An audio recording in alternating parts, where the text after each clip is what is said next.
आसमान में 72 हूरों का ख्वाब दिखाने वाले,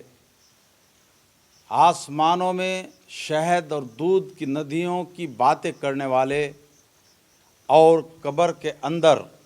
सांप और बिच्छू का खौफ दिखाने वाले, मुनकिर नकीर के सवालों से वाकिफ़ और ये बताने वाले कि आपके अमाल गलत होंगे तो कब्र में सांप डक मारेगा और 70 फुट आप ज़मीन के अंदर उतर जाएंगे,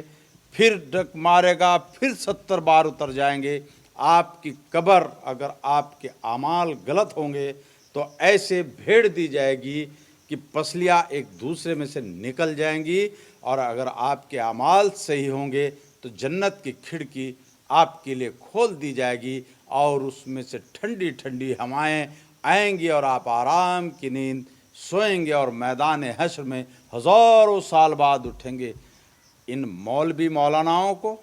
मदरसा मज़ाहिर उलूम के संचालकों को ये जानकारी नहीं है कि उत्तर प्रदेश के ज़िला सहारनपुर में प्रमुख जामा मस्जिद के सामने मोहल्ला शमादार के मोड़ पर जो वक्फ नंबर 322 है, जो मौलवी नाजिर हसन की संपत्ति है, उसके सदर जमीयत उलमाए हिंद के कौमी सदर हज़रत मौलाना अरशद मदनी, जिनको अमीरुल मोमिनीन भी कहा जाता है, उनके बेटे हज़रत मौलाना हबीबुल्लाह मदनी, जो सहारनपुर के कस्बा अम्बेहटा में मदरसा मदनी का संचालन करते हैं, वो उसके सदर हैं और मदरसा मज़ाहिर उलूम जदीद और कदीम के मौलाना, उनकी देख में वक्फ नंबर 322 की संपत्ति है। लेकिन अफसोस की बात कि आसमान में हूरे दिखाने वाले, कब्र के अंदर सांप और बिच्छू की बात करने वाले इन मौलवी मौलानाओं को ये नहीं पता कि उनसे मात्र 700-800 मीटर की दूरी पर माफिया, वक्फ माफिया, जिनमें एक पूर्व मंत्री हैं, जिनका बेटा विधायक भी है, एक पूर्व ब्लॉक प्रमुख है और 4-5 लोग हैं, वो वक्फ की जायदाद को खुर्द बुर्द कर रहे हैं, उस पर निर्माण कर रहे हैं और कहते हैं हमारे पास रसीद है, दूसरा कहता है हमारे पास भी रसीद है और तीसरा कहता है हमारे पास भी रसीद है। लेकिन बड़ा सवाल खड़ा होता है, क्या वक्फ की ज़मीन पर जो जालसाजी करके, छल कपट करके मदरसे के मौलानाओं ने, उलेमाओं ने इन बेईमान लोगों को रसीदें दी हैं, क्या इन्हें किराएदारी की संपत्ति पर निर्माण करने का कोई अधिकार है? और जब ये कब्र के सांप और बिच्छू की बात करते हैं, आसमान में हूरों की बात करते हैं, तो क्यों नहीं आज तक मौलाना हबीबुल्लाह मदनी ने 1-4 लाइन की शिकायत स्थानीय पुलिस प्रशासन से लेकर पुलिस के उच्चाधिकारियों तक क्यों नहीं दी कि वक्फ बोर्ड की ज़मीन प्रॉपर्टी नंबर 322 पर माफिया अवैध रूप से निर्माण करके, विकास प्राधिकरण के निचले अफसरों के साथ साठगांठ करके उस पर निर्माण करके उसको खुर्द बुर्द कर रहे हैं, करोड़ों के वारे न्यारे कर रहे हैं? क्यों नहीं कर रहे? इसमें मौलानाओं की गलती नहीं, पुलिस प्रशासन के लोगों की गलती नहीं, इसमें अगर गलती है तो मुस्लिम अवाम की गलती है। छोटी छोटी बातों पर तिल का ताड़ बनाने वाले मुसलमान और मुसलमानों के नेता और आम जनता, उनके सामने हमने सैकड़ों बार लिख करके बता दिया है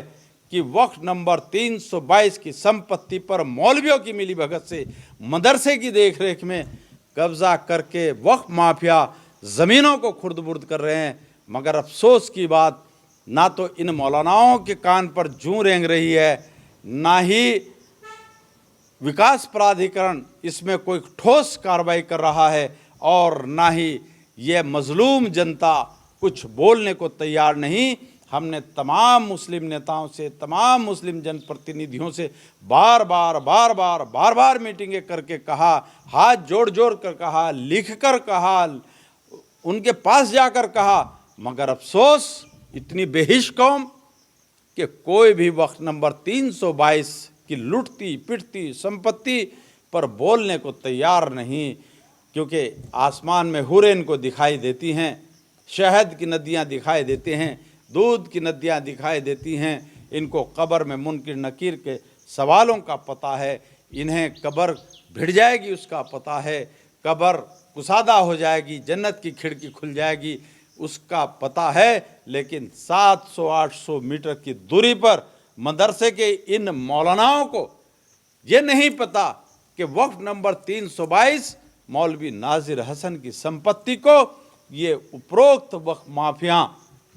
लूट लूट कर खा रहे हैं। इन पर भी हमें कार्रवाई करनी है, इन संपत्ति को बचाना है, क्योंकि जिस मदरसे की देखरेख में ये वक्फ नंबर 322 है, इसके 4 मौलाना ऐसे हैं जिन्होंने मदरसे की आड़ में हजारों करोड़ का साम्राज्य सिर्फ सहारनपुर में खड़ा कर लिया है। और अब हम अगर ये संपत्ति को बचाने की खातिर, इस पर हुए निर्माण को ध्वस्त करने की खातिर ये प्रशासन को नहीं लिखते, विकास प्राधिकरण को नहीं लिखते, तो एडवोकेट इंतखाब आज़ाद आज आपके सामने बता रहा है कि इन 4 मौलानाओं को, जिन्होंने हजारों करोड़ की संपत्ति